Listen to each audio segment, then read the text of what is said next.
Morning, everybody. YouTubians, welcome. Gary here with VW Jawbreaker and Levi's back here. Ow. So today we're just kind of improvising. We've got some work to do. As the previous video, you saw that we have a new beam for the front of the car. It's actually a 2-inch narrowed, which will be nice. This one actually has articulating suspension. Oh, definitely looking forward to that. Are you looking forward to that? So no longer my spine will hurt? Yes, so no longer your spine will hurt.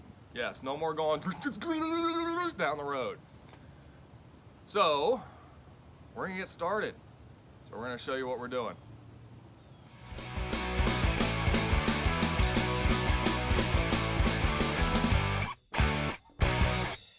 All right, so before we start, we figured we'd show you ride height with a lowered beam. This is the old beam, of course, the one we'll be replacing, and here's why.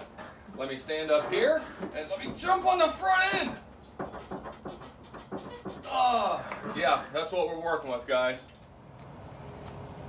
All right, so here is the nice, new to me, acquired, get that out of the way. Hold that, boy. Acquired 2-inch narrowed beam that actually articulates, thanks to our good buddy Volkswagen Fetish. I don't know how I'm still in this hobby sometimes without you, bud. You are a lifesaver, brother. So let's get to work.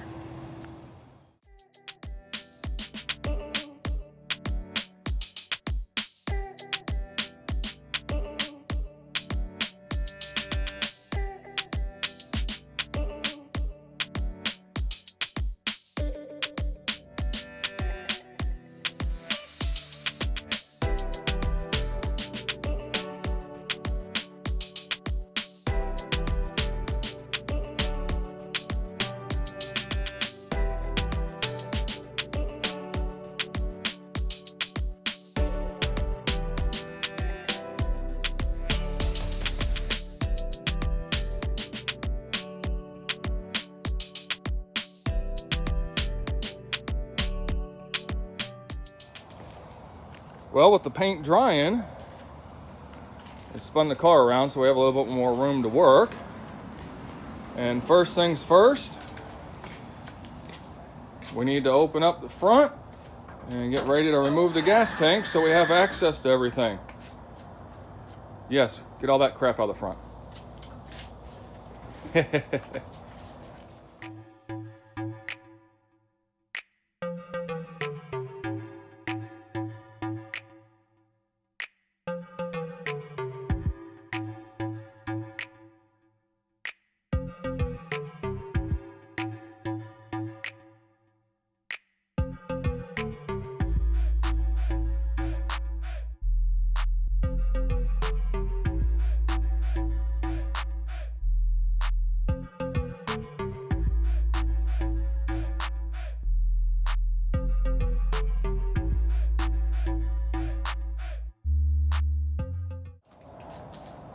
All right, as you saw, gas tank's ready to come out. Got everything plugged off. Just got to go underneath and disconnect the fuel line that goes to the tunnel. Let's see, we've got the e-brake on. Rear tire is chocked from both directions. Got it up on jack stands. Of course, we wiggle, wiggle, wiggle, make sure that everything is secure. Now the nice thing is when we pull this beam is I've already converted to front disc brakes. So I don't have to disconnect anything other than pull the caliper, set that off to the side. I don't have to disconnect my line, so I will not have to re-bleed the brake system. Fancy that! All right, so then right there is where your fuel comes out up top of the tank. Goes through the rubber hose and into the tunnel to the metal line. So anytime you're under here working is a great time to replace that fuel line. A little tip for you, if you don't have the proper tool, channel locks. Get up on there, pinch it down. Luckily I only have about a quarter tank, so loosen that up and out comes the tank.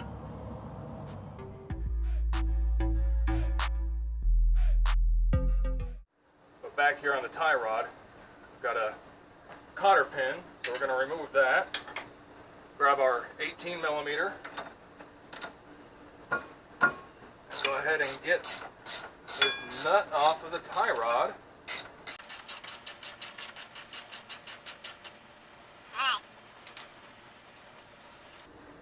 Then we're going to use our trusty pickle to separate the tie rod from the spindle. Put that there, a little hammer. Boom! It's off. There we go. Tie rod off. Now, these are actually jam nuts. Same thing though, 13 millimeter. Come on.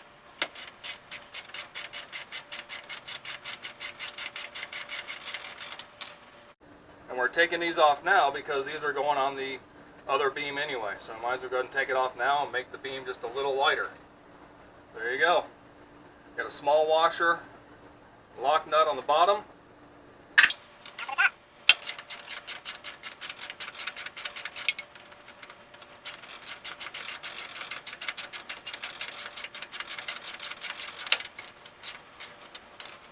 Alright, you got a larger washer, a lock nut, and I say lock nut, it's like a nylon lock nut that holds that on there.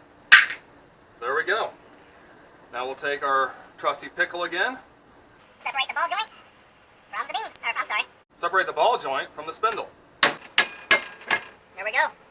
And it looks like the top one just fell out. So now it's just a matter of finagling it out of there. Sometimes. Where's Pickle?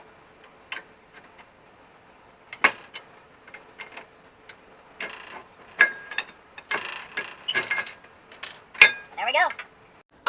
Spindle's out. And if you notice, I have slack in my line because I actually have the caliper resting on a 2x6. So therefore I don't have to disconnect my brakes and have to re-bleed. But there's slack in the line, so therefore it's not pulling on it and won't ruin my new line. And if you notice, these things are slap wore out. Look at side to side play. That is just, these things are done. All right, now that the tank is out, you can get a better idea of what's going on down here.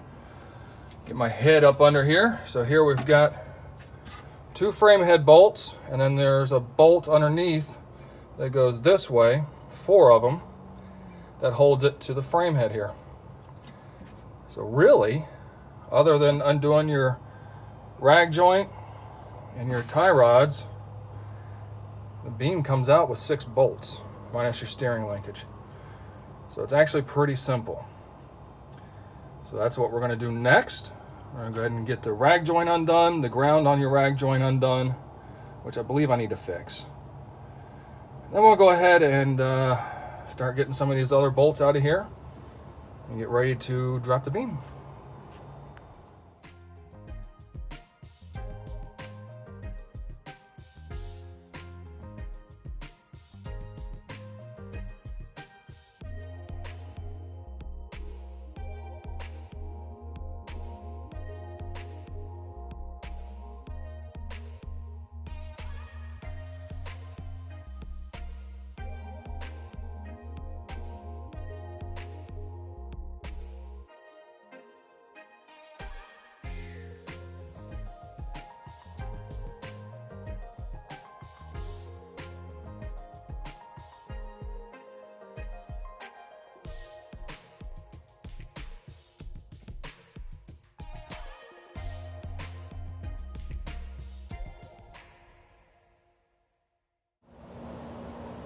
Alright, update video time. Gas tank, old beam, nuts and bolts. Look at that. Look at that. Man, so nice having everything just sitting down there, not having to re-bleed brakes. These old ball joints, that's side to side. It shouldn't be moving like that side to side. Hold on. They go this way, but this one also has a bunch of side to side. These things are shot. Luckily the ball joints and the other ones are pretty good, so we're just going to run those for now. Move over the steering box to the other beam, and there's the tie rod ends. We got new ends coming, and we will be putting those, actually we'll be not using those, we'll be replacing that one tie rod end, but we actually have the narrowed centers. So we'll clean those up, make sure the nuts and bolts work good, and put the new rods on them, tie rod ends on them. Get the gearbox transferred over to the other beam and slowly get started. Alright guys, so that's basically how to remove a beam. It's pretty straightforward. Honestly, we spent probably more time messing around with the camera angles and lighting, and you guys know I'm not a fan of that part, but I'm trying to show you what exactly is entailed.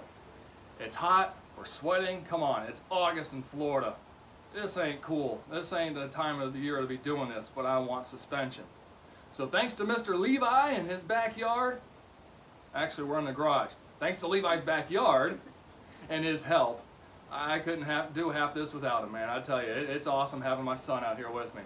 So anyway, we're gonna pin it here. All we really have left to do is move the gearbox over to the other beam, get the other beam prepped and get it back in. But like I said, we'll pick that up on part 2.